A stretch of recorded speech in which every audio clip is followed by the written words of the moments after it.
Annyeonghaseyo. Perkenalkan, nama lengkap saya itu Stefania Ernestine Kolo, biasanya disapa Stevi.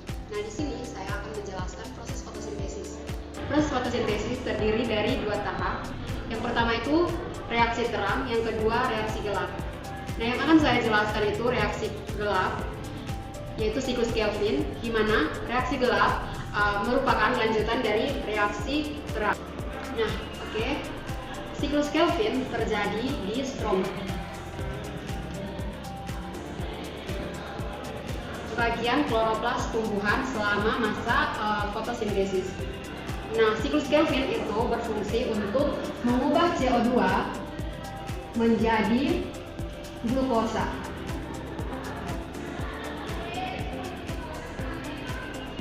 Yang berikutnya itu siklus Kelvin mempunyai 3 tahap. Yang pertama itu fiksasi, yang kedua reduksi, yang ketiga itu regenerasi. Nah, siklus Kelvin membutuhkan atau menggunakan enzim Rubisco untuk memfiksasi CO2. Siklus Kelvin membutuhkan energi yang dihasilkan oleh reaksi terang, yaitu ATP dan NADPH. Yaitu kita masuk pada tahap-tahap siklus Kelvin. Nah, siklus Kelvin terdiri dari 3 tahap. Yang pertama itu tahap fiksasi, yang kedua itu tahap reduksi, dan yang ketiga itu regenerasi dan untuk menghasilkan sintesis glukosa. Nah, kita mulai dari yang pertama itu fiksasi. Nah, fiksasi itu sendiri dimulai dari ribolase bifosfat atau biasa disingkat dengan RUBP, mengikat 3 molekul karbon dioksida atau CO2 di udara dengan menggunakan bantuan enzim Rubisco.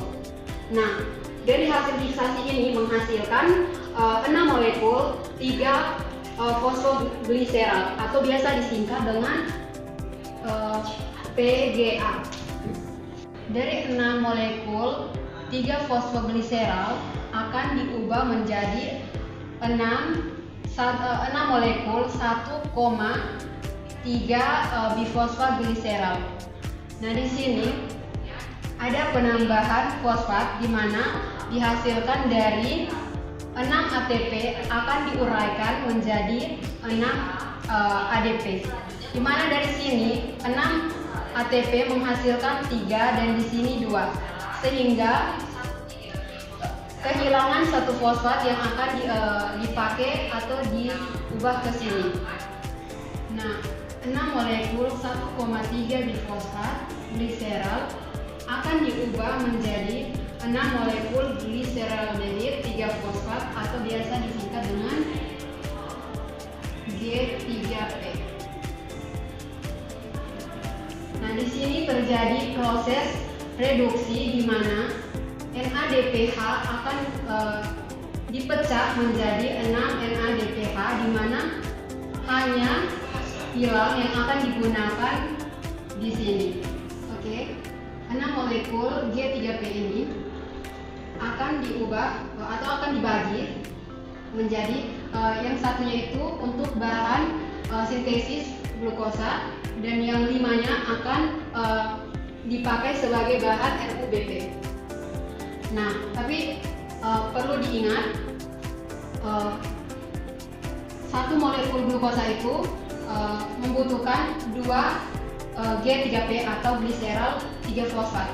Nah, untuk itu dibutuhkan 2 kali putaran siklus Kelvin untuk mendapatkan 1 molekul glukosa itu membutuhkan 2 G3P atau gliserol 3 fosfat.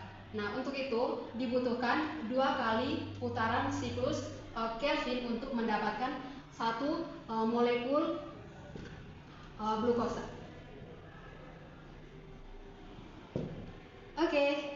Sekian penjelasan dari saya. Bye-bye.